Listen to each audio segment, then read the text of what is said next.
अस्सलाम वालेकुम व्यूअर्स, कैसे हैं आप? उम्मीद करती हूँ सब खैरियत से होंगे। MGT 503 की लेक्चर सीरीज़ का आज 18वां लेक्चर है जो है नॉन रैशनल डिसीजन मेकिंग के बारे में। नॉन रैशनल डिसीजन क्या होता है, उससे पहले हमें ये देखना पड़ेगा कि रैशनल डिसीजन मेकिंग क्या होती है। तो रैशनल डिसीजन मेकिंग ये होती है जिसमें आपको सारे अल्टरनेटिव्स पता हो, आपके पास सारी इन्फॉर्मेशन हो और आप सेटिस्फाइड होते हैं कि अगर मैंने ये फ़ैसला लिया तो उसका जो रिज़ल्ट होगा वो अच्छा ही आएगा। ठीक है, जिसमें आपके पास सारी इन्फॉर्मेशन होती है, आपके पास हर तरह की गारंटी होती है कि आपका फ़ैसला अच्छा है। वो एक रैशनल और एक महफूज फ़ैसला होता है। ठीक है, लेकिन हमारी प्रैक्टिकल लाइफ में ऐसा नहीं होता। ना हमारे पास इतना टाइम होता है कि हम इन्फॉर्मेशन इकट्ठी कर सकें, कि हमें सारी इन्फॉर्मेशन एक चीज़ के बारे में मिल सके। ठीक है, और कभी कभी ऐसे हालात भी नहीं होते, तो इस वजह से जो है वो नॉर्मली जो हम अपनी प्रैक्टिकल लाइफ में रैशनल मॉडल बहुत ज़्यादा यूज़ नहीं कर सकते। तो फिर हम क्या यूज़ करेंगे, किस तरह फैसले करेंगे, वो है non rational model. Non rational model ये होता है कि एक जो मैनेजर है वो इन्फॉर्मेशन इकट्ठी करेगा और अपना प्रोसेस करेगा, लेकिन एक लिमिटेड जो है ना उसमें अपने जोन के अंदर रह के वो अपना बेस्ट देने की कोशिश करेगा। लेकिन एक ऑप्टिमल यानी कि एक परफेक्ट डिसीजन करना बहुत मुश्किल होता है, क्योंकि हमारी कुछ लिमिटेशंस होती हैं उसकी वजह से। तो अब नॉन रैशनल मॉडल्स में से सबसे पहला मॉडल है सेटिस्फाइसिंग मॉडल। इसको पेश किया था हर्बर्ट सिमन ने और इनकी वजह से इनको 1950 में नोबेल प्राइज़ भी दिया गया। तो इन्होंने इसमें सेटिस्फाइसिंग मॉडल में ये बोला कि सेटिस्फाइसिंग मॉडल ये है कि जाहिर सी बात है आपको किसी भी चीज़ के बारे में दुनिया की हर इन्फॉर्मेशन इकट्ठी नहीं कर सकते। ठीक है, और ना ही आप एक बेस्ट चीज़ जो है वो कर सकते हो। तो आप ऐसा डिसीजन लें जो आपको सेटिस्फाइड करे, यानी जिससे आप सेटिस्फाइड हो जाएं। यानी अगर आपको एक घर बेचना हो तो आप ऐसा नहीं कर सकते कि आप इंतज़ार करने लग जाएं कि मुझे सबसे जो हाई जब कीमत मिलेगी मैं तभी करूँगा। नहीं, बल्कि आप ये करते हो कि अपनी लाइफ में जब आपको लगे कि ये कीमत मेरे लिए मुनासिब है तब आप उसे डन कर देते हो। ठीक है, तो नॉर्मल ज़िंदगी में हम मोस्टली फैसले जो है वो सेटिस्फाइसिंग डिसीजन के तौर पे करते हैं, क्योंकि उसमें बाउंडेड रैशनैलिटी होती है। बाउंडेड रैशनैलिटी का मतलब ये है कि हम सारे फैक्टर्स तक नहीं पहुंच सकते, टाइम कम होता है, वसाइल कम होते हैं, बहुत सी चीज़ें इसमें आ जाती हैं। तो हम एक परफेक्ट डिसीजन क्यों नहीं ले सकते, इसकी कुछ वजूहत यहाँ पे हैं। सबसे पहले है इनएडिक्वेट इन्फॉर्मेशन, कि ना काफ़ी इन्फॉर्मेशन होती है। फिर उसके बाद टाइम एंड कॉस्ट फैक्टर्स, कि टाइम भी एक कॉस्ट फैक्टर की तरह, जितना आप टाइम लेंगे फैसला लेने में आपके उस फैसले की कॉस्ट बढ़ती जाएगी। उसके बाद है डिसीजन मेकर्स ऑन मिसपरसेप्शंस और मिसजुडिसाइजेस। ठीक है, कि जो डिसीजन मेकर है उसकी अपनी कुछ परसेप्शंस होती हैं, वो गलत भी हो सकती हैं। ठीक है, क्योंकि वो खुद सोच रहा है, उसने खुद डिसीजन लेना, तो ज़रूरी तो नहीं है कि उसका हर परसेप्शन उसने जो अजम्पशन की हुई है वो ठीक भी हो। उसके बाद है इंसान की लिमिटेड मेमोरी होती है, ज़रूरी नहीं है कि उसे हर चीज़ याद रहे। अब एक इंसान सारे अल्टरनेटिव इकट्ठे कर ले एक डिसीजन के लिए, लेकिन उसे एवेलुएट नहीं कर सकेगा क्योंकि उसे वो सारी इन्फॉर्मेशन याद नहीं रहेगी। उसके बाद अगली चीज़ है limited human data processing abilities. वही बात जो मैं अभी कर चुकी हूँ कि वो डाटा इकट्ठा कर भी ले, चलो कंप्यूटर के तरीके से किसी तरीके से वो कर भी लेता है, लेकिन वो इसको एनालाइज नहीं कर सकेगा और फिर इतने सारी इन्फॉर्मेशन में से वो एक बेस्ट चूज़ नहीं कर सकता। तो इस सूरत में हमें फिर सेटिस्फाइसिंग मॉडल जो है वो यूज़ करना चाहिए कि हम एक ऐसा हल तलाश कर लें जिससे हम सेटिस्फाइड हो जाएं, या हमारी जो ज़रूरत है वो सेटिस्फाइड हो सके, वो पूरी हो जाए। ज़रूरी नहीं है कि वो दुनिया का बेस्ट तरीन हो। दूसरा मॉडल जो इसमें आता है वो है इंक्रीमेंटल मॉडल। इंक्रीमेंटल मॉडल में ये होता है कि प्रॉब्लम या जो भी लेवल है आपकी प्रॉब्लम का वो बहुत बड़ा होता है। ठीक है, लेकिन उस वक्त आपको कोई डिसीजन नहीं सूझ रहा होता कि इसको किस तरह से हैंडल करना है। तो उस वक्त आप एक ऐसा डिसीजन लेंगे जिससे वो प्रॉब्लम ख़त्म ना हो, लेकिन कम अज़ कम काबिल बर्दाश्त हो जाए।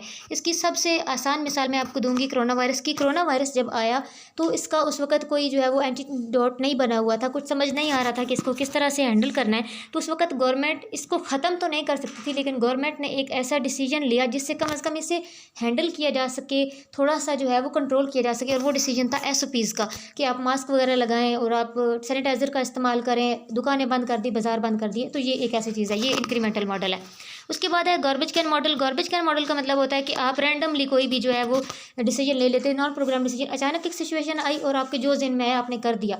इसमें ये भी होता है कि एक आपका फेवरेट डिसीजन हो, यानी कि एक चीज़ होती रही हो पहले भी और आपके वही सिचुएशन आई तो आपने वही डिसीजन ले लिया। इसके अलावा कभी अचानक कोई और सिचुएशन भी आ सकती है, लेकिन जब आपके पास और कोई रास्ता नहीं होता, आपने उसके बारे में कोई इन्फॉर्मेशन नहीं रखी हुई होती पहले से, तो जब कोई सिचुएशन आती है और रैंडमली आप बिना सोचे समझे जब कोई डिसीजन लेते हो तो वो गार्बेज कैन मॉडल कहलाता है।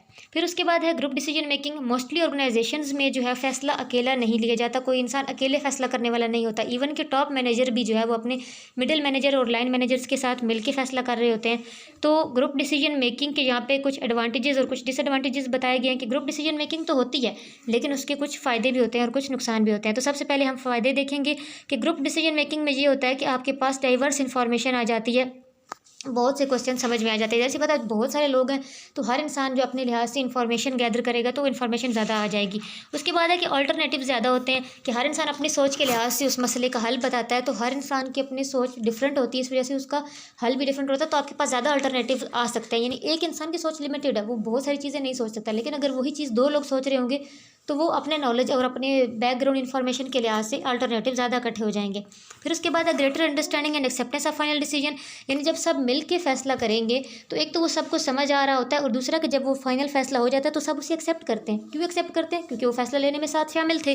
और चौथी चीज़ है कि member develop knowledge and skill for future use, कि इससे ये होता है कि आपके साथ जितने मेंबर्स मौजूद होते हैं उनका नॉलेज जो है वो इन्हेंस होता है, और उनकी जो है वो डिसीजन मेकिंग की जो स्किल्स हैं वो भी इन्हेंस होती हैं। यानी अगर आप टॉप मैनेजर हैं और आपने अपने फैसले में मिडिल मैनेजर्स और फ्रंट लाइन मैनेजर्स को शामिल किया है, तो इससे क्या होगा कि उनकी भी जो फैसला लेने की कुव्वत है वो बढ़ेगी, और देन अगर फ्यूचर में उन्हें भी जो है एज ए टॉप मैनेजर का भी जॉब करनी पड़े तो इस काबिल हो जाएंगे। अब ये तो थे इसके फ़ायदे, लेकिन इस सिक्के का दूसरा रुख देखते हैं कि कुछ डिसएडवांटेजेस भी होते हैं इसके। इसका सबसे पहला नुकसान क्या होता है कि ग्रुप डिसीजन मेकिंग बहुत ज़्यादा टाइम कंज्यूमिंग होती है। यानी एक इंसान ने खुद फैसला लेना हो ना कि मैंने ये गाड़ी खरीदनी है, तो वो फ़ौरन से फैसला ले लेगा, लेकिन ज़्यादा से ज़्यादा क्या घंटा लगा लेगा।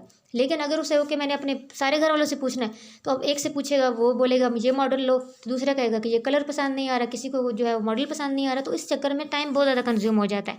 तो ग्रुप डिसीजन मेकिंग बहुत ज़्यादा टाइम कंज्यूमिंग होती है।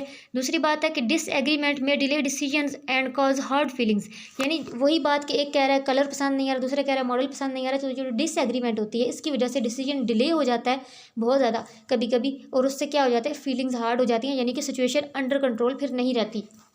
तीसरा इसका जो नुकसान है कि डिस्कशन में जो है वो एक ग्रुप या एक मेंबर जो होता है, एक पूरा ग्रुप या एक मेंबर जो है वो डोमिनेट करने की कोशिश करता है। अब इसका ये कह सकते हैं कि जब आप एक ऑर्गेनाइजेशन में हैं और आपने कोई चीज़ खरीदनी हो, यानी कि कपड़े की ऑर्गेनाइजेशन है और कपड़ा बनता है वहाँ पे, तो अगर आपने धागा खरीदना है तो आप अगर कहेंगे कि सारे मिलकर फैसला लेते हैं, तो जो परचेजिंग डिपार्टमेंट के लोग होंगे जो पहले भी खरीदते रहते हैं वो कोशिश करेंगे कि सुनी तो सब की जाए, यानी हम सुने तो सबके लेकिन माने सिर्फ हमारी जाए क्योंकि हम इस डिपार्टमेंट के हैं।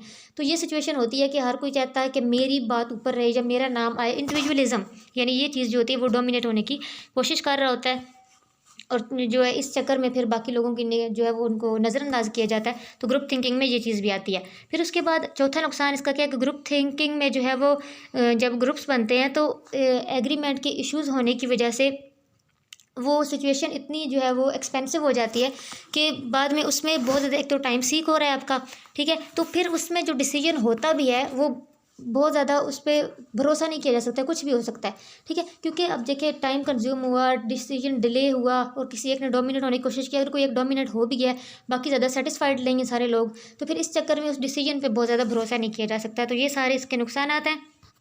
उसके बाद आगे यहाँ पे जो है वो डेविल एडवोकेट्स और ये दो चीज़ें बयान की गई हैं, इनकी डिटेल जो है वो नेक्स्ट लेक्चर में आएगी, इसलिए अभी हम इनको रहने देते हैं।